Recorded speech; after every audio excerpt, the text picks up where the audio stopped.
I've been seeing a lot of things talking of the people making commentary. Interestingly enough, the ones I've noticed that have been making the commentary are wealthy black people making the commentary about we should not be rioting, we should not be looting, we should not be tearing up our own communities. And then there's been an argument of the other side of we should be hitting them in the pocket. We should be focusing on the blackout days where we don't spend money. But, I feel like we should do both. And I feel like I support both. And I'll tell you why I support both. I support both because when you have a civil unrest like this, there are three types of people in the streets. There are the protesters, there are the rioters, and there are the looters. The protesters are there because they actually care about what is happening in the community. They want to raise their voices, and they are there strictly to protest. You have the rioters who are angry, who are anarchists, who really just want to fuck shit up, and that's what they're going to do regardless. And then you have the looters. And the looters almost exclusively are just there to do that, to loot. Now, people are like, well, what did you gain? Well, what did you get from looting? I think that as long as we're focusing on the what, we're not focusing on the why. And that's my issue with that. As long as we're focusing on what they're doing, we're not focusing on why they're doing. And some people are like, well, those aren't people who are legitimately angry about what's happening. Those are people who just want to get stuff.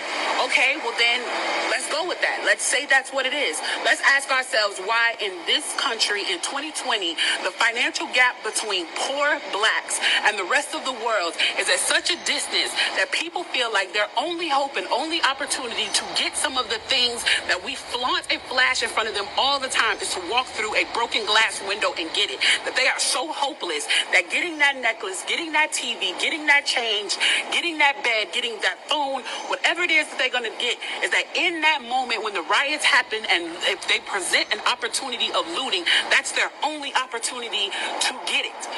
We need to be questioning that why. Why are people that poor? Why are people that broke? Why are people that food insecure, that clothing insecure, that they feel like their only shot, that they are shooting their shot by walking through a broken glass window to get what they need? And then people want to talk about, well, there's plenty of people who pulled themselves up by their bootstraps and got it on their own. Why can't they do that? Let me explain to you something about economics in America. And I'm so glad that as a child, I got an opportunity to spend time at Push where they taught me this, is that we must never forget that economics was the reason that black people were brought to this country. We came to do the agricultural work in the South and the textile work in the North. Do you understand that? That's what we came to do. We came to do the agricultural work in the South and the textile work in the North. Now, if I right now decided that I wanted to play Monopoly with you, and for 400 rounds of playing Monopoly, I didn't allow you to have any money, I didn't allow you to have anything on the board, I didn't allow for you to have anything. And then we played another 50 rounds of Monopoly, and everything that you gained and you earned while you were playing that round of Monopoly was taken from you. That was Tulsa, that was Rosewood. Those are places where we built black economic wealth, where we were self-sufficient, where we owned our stores, where we owned our property, and they burned them to the ground. So that's 450 years. So for 400 rounds of Monopoly, you don't get to play at all. Not only do you not get to play, you have to play on the behalf of the person that you're playing against. You have to play and make money and earn wealth for them, and then you have to turn it over to them. So then for 50 years, you finally get a little bit and you're allowed to play. And every time that they don't like the way that you're playing, or that you're catching up, or that you're doing something to be self-sufficient, they burn your game. They burn your cards.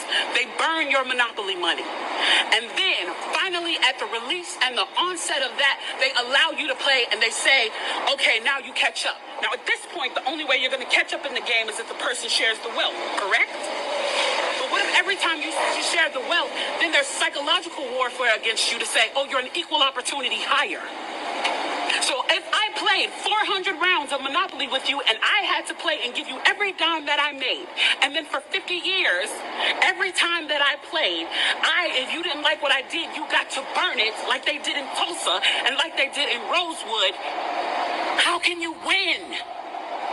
How can you win? You can't win. The game is fixed.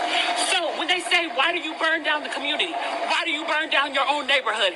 It's not ours. We don't own anything. We don't own anything. Trevor Noah said it so beautifully last night. There's a social contract that we all have.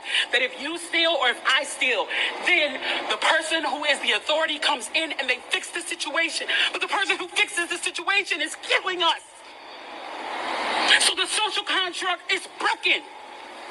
And if the social contract is broken, why the fuck do I give a shit about burning the fucking Football Hall of Fame, about burning a fucking Target?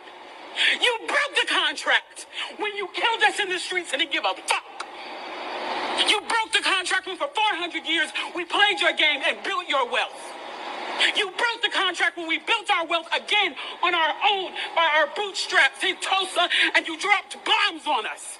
When we built it in Rosewood and you came in and you slaughtered us. You broke the contract, so fuck your Target. Fuck your Hall of Fame. As far as I'm concerned, they could burn this bitch to the ground.